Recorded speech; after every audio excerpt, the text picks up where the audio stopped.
Welcome to the Mason Cup semifinals pregame press conference here. I'm Harrison Watt for Ferris State Hockey, joined today by head coach of the Bulldogs, Bob Daniels, in his 31st season, as well as co-captains and defensemen Matt Slick and Brendan McLaren on the end.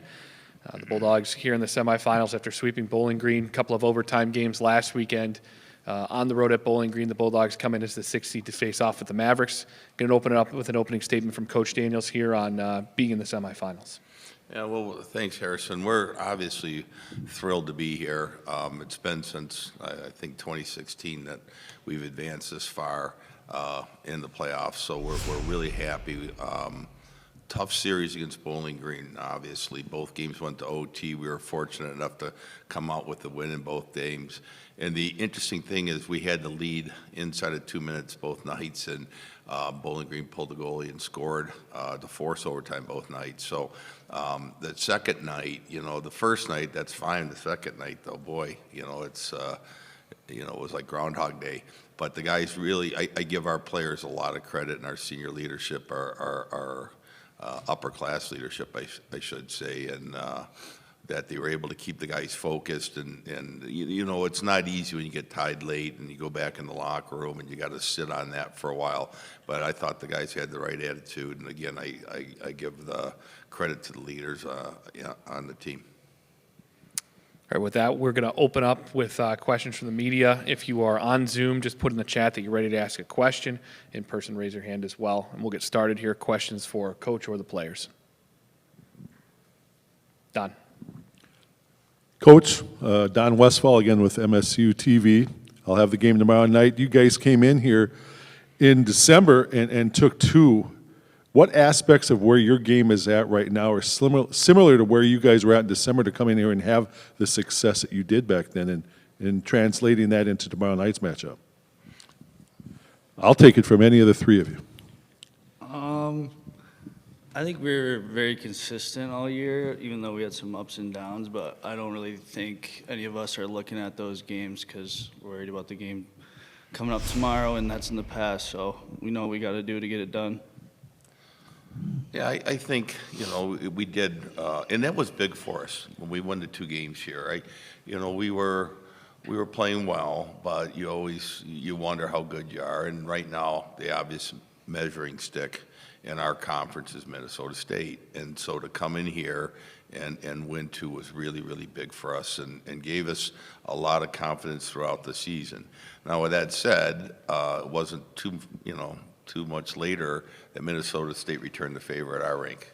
So, I think the teams, my gut feels it's going to be a tight game. I think, for us, it'll be a good crowd here tomorrow, and Minnesota State will have the edge in the first coming, with their fans. And if we can kind of keep it a little quiet, if you will, and get to the second period, I think we have a chance of,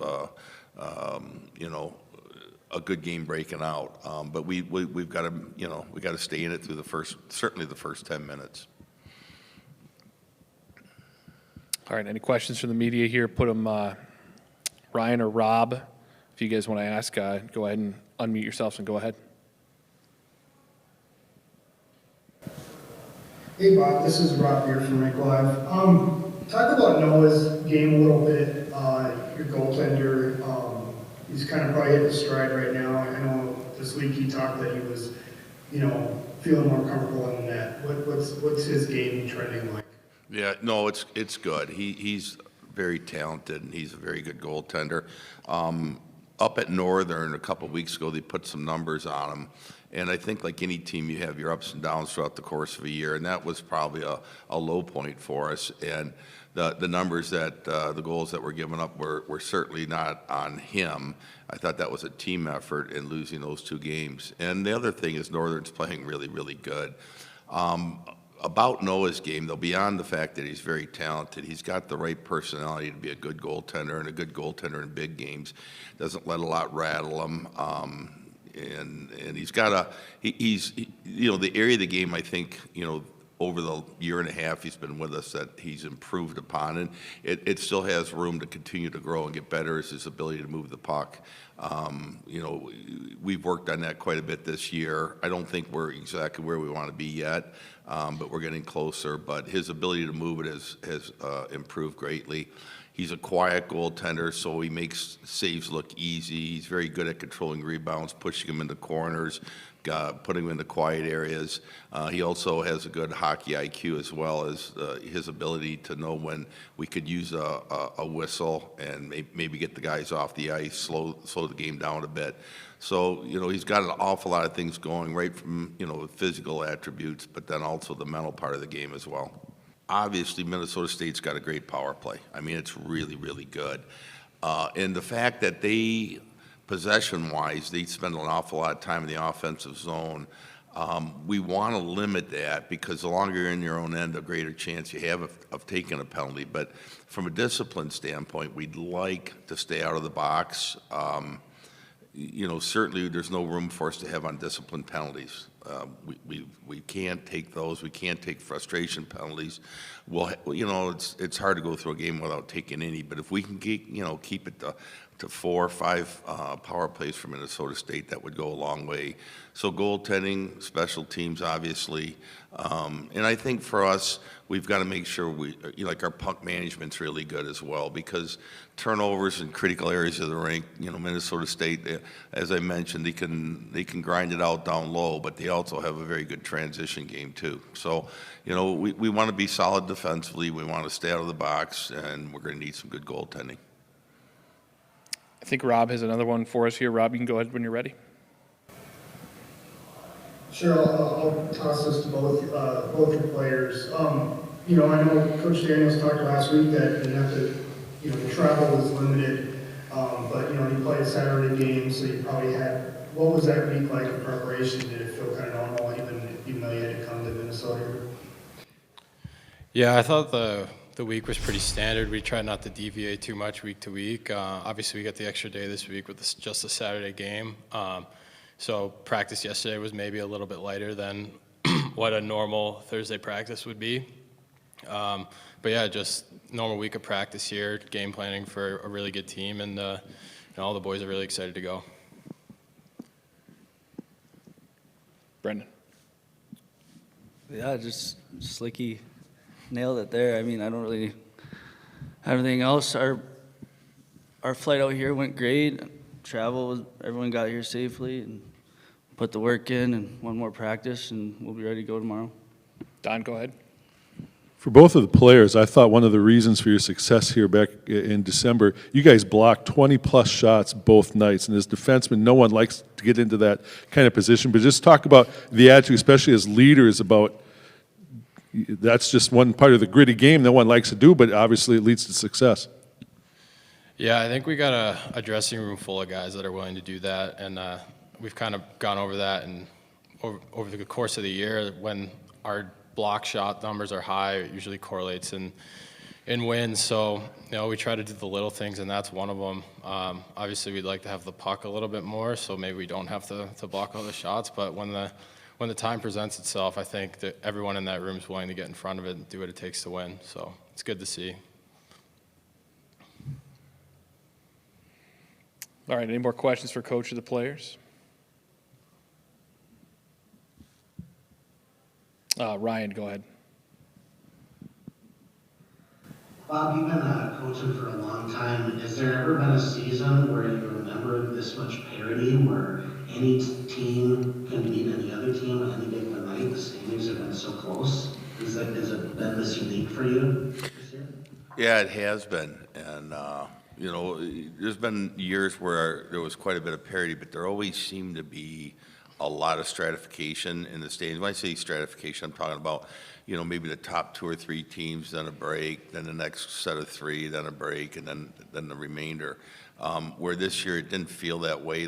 Going into the last couple of weeks, we could have finished anywhere, I believe, from 3rd to 7th.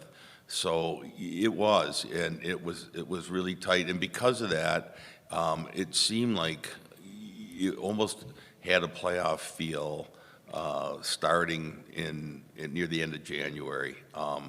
And I think it probably feels the same way to like Minnesota State, Michigan Tech, as they were battling for first place. But every weekend seemed to take on an awful lot of meaning.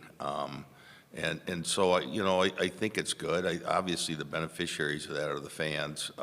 It's been some great hockey. And I've watched tape on other teams and other games, and the quality of the hockey's good. And you could see it, though, particularly when you watch, I watched, I'm trying to remember who that was. It was the Minnesota State Tech game.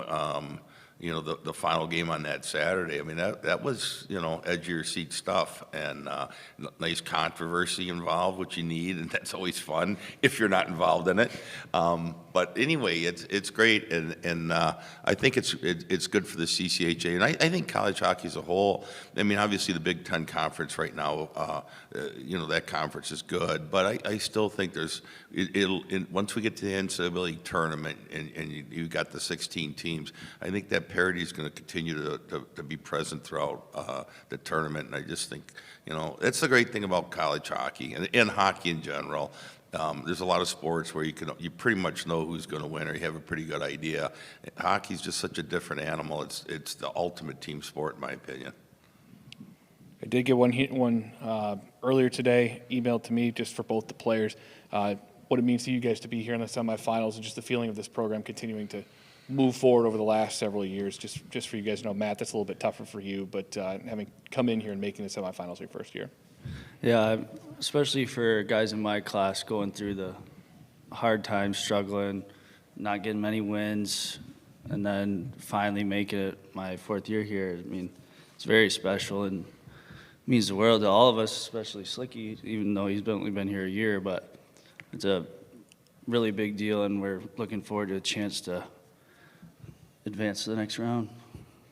Yeah, I'll just echo that quickly. I obviously only a one-year guy, but I remember coming on my visit last year and meeting with the coaches, and they were telling me about how they believed in this group. So to kind of see it come into fruition and be a part of it has been really special. And we just want to keep it going because it's a really good feeling right now. Okay. Any more questions real quick before we wrap this up? All right, well, that'll wrap it up for Ferris State's pregame press conference. Follow us at ferrisstatebulldogs.com, at Ferris Hockey on Twitter, Instagram, Facebook, and TikTok. Thank you guys so much.